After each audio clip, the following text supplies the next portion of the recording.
Isaías capítulo 37. O rei pede o conselho de Isaías. Assim que o rei Ezequias ouviu o que eles contaram, rasgou as suas roupas em sinal de tristeza, vestiu uma roupa feita de pano grosseiro e foi para o templo do Senhor. Ele mandou que Eliaquim, o encarregado do palácio, Sebna, o escrivão, e os sacerdotes mais idosos fossem falar com o profeta Isaías, filho de Amós. Eles também estavam vestindo roupa feita de pano grosseiro. A mensagem que o rei mandou entregar a Isaías foi esta: Hoje é um dia de sofrimento. Nós estamos sendo castigados e estamos envergonhados. Somos como uma mulher que está para dar à luz, mas não tem forças para isso. O rei da Assíria nos mandou o chefe do seu exército para insultar o Deus vivo. Que o Senhor, nosso Deus, ouça esses insultos e castigue quem os disse. Portanto, ore a Deus pelas pessoas do nosso povo que ainda estão vivas. Isaías recebeu a mensagem do rei Ezequias e mandou esta resposta: O Senhor Deus diz que o Senhor não deve deixar que os assírios o assustem, dizendo que Deus não pode salvá-lo. Deus vai fazer o rei da Síria ouvir uma notícia que o fará voltar para a terra dele, e Deus vai fazer com que ele seja morto ali. Os assírios ameaçam outra vez. O oficial assírio soube que o rei da Assíria havia saído de Laquis e que estava lutando contra a cidade de Libna. Portanto, foi até lá para falar com ele. O rei ouviu dizer que o exército dos egípcios, comandado pelo rei Tiraca, da Etiópia, vinha vindo para atacá-lo. Então mandou uma carta para o rei Ezequias, de Judá. A carta dizia assim: O seu Deus, em quem você confia, lhe disse que Jerusalém não vai cair nas minhas mãos. Mas não deixe que ele o engane. Você já ouviu falar daquilo que um rei assírio faz com qualquer país que ele resolve destruir? Por acaso você pensa que poderá escapar? Os meus antepassados destruíram as cidades de Gozã, Arã e Rezefe e mataram o povo de Éden, que morava em Telassar, e nenhum dos seus deuses os pôde salvar.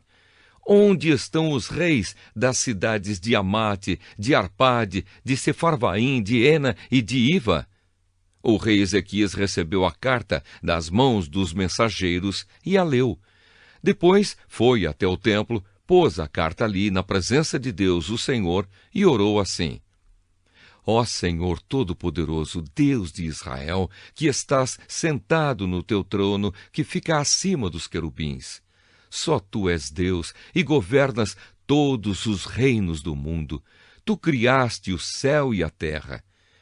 Ó Senhor, olha para o que está acontecendo com a gente. Escuta todas as coisas que Senaqueribe está dizendo a fim de insultar a ti, o Deus vivo.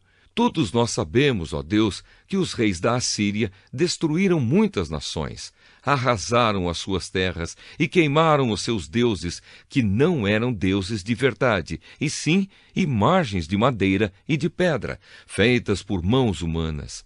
Agora, ó Senhor, nosso Deus, salva-nos dos assírios, a fim de que todas as nações do mundo fiquem sabendo que só tu, ó Senhor, és Deus. A mensagem de Isaías para o rei. Então Isaías mandou uma mensagem para o rei Ezequias. Nela, ele dizia que, em resposta à oração do rei, o Senhor, o Deus de Israel tinha dito o seguinte: A cidade de Jerusalém ri e caçoa de você, Senaqueribe. A quem você pensa que ofendeu e insultou? De quem zombou? Você fez tudo isso contra mim, o santo Deus de Israel. Você me mandou os seus oficiais para se gabarem de que, com os seus muitos carros de guerra, você conquistou as mais altas montanhas do Líbano. Você se gabou de ter cortado os mais altos cedros e os melhores ciprestes e de ter chegado até os lugares mais distantes das florestas. Você se gabou de ter cavado poços em terras estrangeiras e de ter bebido água deles. Gabou-se também de que os pés dos seus soldados fizeram secar o rio Nilo. Por acaso, você não sabe que fui eu que planejei tudo isso há muito tempo e agora fiz tudo acontecer? Eu dei a você o poder de fazer cidades cercadas de muralhas virarem montões de entulho. Por isso seus moradores ficaram fracos e andaram cheios de medo e de vergonha. Eles ficaram como o capim do campo e a erva verde, e como a erva que cresce nos telhados e que seca quando o vento quente do leste sopra nele. Mas eu conheço você muito bem. Sei o que você faz e aonde vai. Sei que você me odeia. Eu soube do seu ódio e do seu orgulho, e agora vou pôr uma argola no seu nariz e um freio na sua boca, e farei você voltar pelo mesmo caminho por onde veio. Então Isaías disse ao rei Ezequias: Este é o sinal daquilo que vai acontecer. Neste ano e no ano que vem, vocês terão para comer somente o que nascer por si mesmo, sem ser plantado. Mas no ano seguinte, vocês poderão semear e colher cereais e também plantar parreiras e comer as uvas. As pessoas de Judá que não tiverem morrido vão florescer como plantas que firmam as suas raízes na terra e dão frutas. Pois ficará gente em Jerusalém e no monte Sião, porque o Senhor Todo-Poderoso resolveu fazer com que isso aconteça.